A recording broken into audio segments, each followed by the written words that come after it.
Good morning, Freedom Family. Man, it's good to be with you again this morning. Man, we have been studying the book of Galatians chapter 2. We was verse 5 yesterday. Today we in verse 6.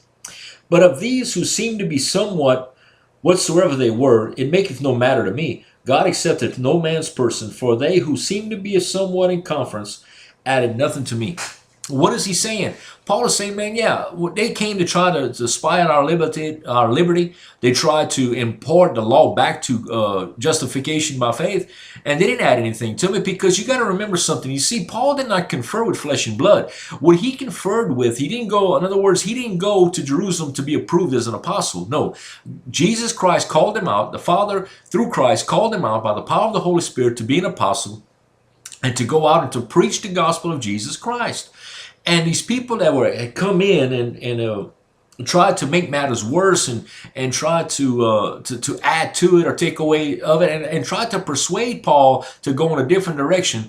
No, he stood tall and he said, you know what, man, the revelation that I got as an independent apostle of Jesus Christ. He's the one who called me to preach. He was the one who called me to different areas. He was the one who called me to the Galatian churches. So Paul is telling the Galatian churches, hey man, Jesus Christ gave me the message to preach to you. And as I'm giving my testimony, as I went up to Jerusalem to meet with the rest of the apostles, I was just as much as an apostle as they were, because the message that they were preaching was the same message that I was preaching, justification by faith. So Paul is coming here and saying, man, the people that tried to convert me, or the people who was trying to change my mind and to change Titus's mind and to try to change us, didn't work.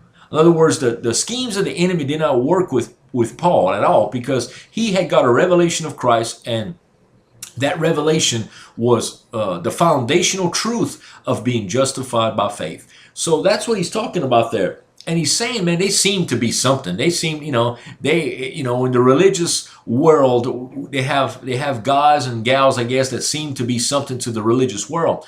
But when Jesus Christ gives you a revelation of who he is, and he saves you and he delivers you and he sets you free by the power of his precious spirit, guess what? They can't sway you to the left or to the right. It's because you have got that word from God. You have got that word from him. And he has saved you, delivered you, and given you a particular reason to live and a particular purpose. So nobody can come and add to what God has already done.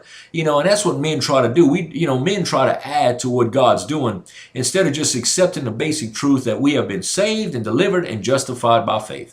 Well, I hope that has helped you. I know we're getting some good stuff, man, and I look forward to being with you every day and having a Bible study with you. So I just want you to ride safe, ride free, but most of all, I want you to ride for Christ's sake, and I want you to have a wonderful weekend. God bless you, and we'll see you Monday morning.